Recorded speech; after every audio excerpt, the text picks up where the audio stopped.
ഈശോമിശിഹായ്ക്ക് സ്തുതിയായിരിക്കട്ടെ. മോശെയുടെ സിംഹാസനത്തിലിരിക്കുന്നവർ പറയുന്നത് അനുസരിക്കുക, എന്നാൽ അവരുടെ പ്രവൃത്തികൾ അനുകരിക്കരുത്. ആത്മീയതയെ ഒരു പ്രദർശന വസ്തുവാക്കി മാറ്റുന്ന ഫരിസേയരുടെ കാപട്യത്തെ ഈശോ ഇവിടെ തുറന്നുകാട്ടുന്നു. പുറമേയുള്ള വേഷവിധാനങ്ങൾക്കല്ല, ഉള്ളിലെ ലാളിത്യത്തിനാണ് ദൈവം വില നൽകുന്നത്. ഭൂമിയിൽ ആരെയും നിങ്ങൾ പിതാവ് എന്ന് വിളിക്കരുത്. സ്വർഗ്ഗസ്ഥനായ ഒരു പിതാവേ നിങ്ങൾക്കുള്ളൂ. ഇത് വെറുമൊരു വാക്കിന്റെ വിലക്കല്ല, മറിച്ച് ദൈവവും മനുഷ്യനും തമ്മിലുള്ള നേരിട്ടുള്ള ബന്ധത്തെ ഉറപ്പിക്കലാണ്.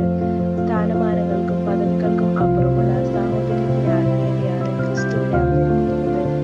തങ്ങളെ തന്നെ ഉയർത്തുന്നവർ താഴ്ത്തപ്പെടും, എന്നാൽ സ്വയം താഴ്ത്തുന്നവർ ഉയർത്തപ്പെടും എന്ന ആത്മീയ സമവാക്യം അധികാരത്തിന്റെ എല്ലാ സിംഹാസനങ്ങളെയും തകർക്കുന്നു. ഏറ്റവും വലിയവൻ ശുശ്രൂഷകനാകണം. സിംഹാസനങ്ങളിൽ നിന്നിറങ്ങി നടക്കാം. അവിടെയാണ് നാം ക്രിസ്തുവിനെ കണ്ടെത്തുന്നത്. വചനമാകുന്ന അപ്പം നമ്മുടെ ഉള്ളിലെ അഹന്തയെ ഇല്ലാതാക്കട്ടെ.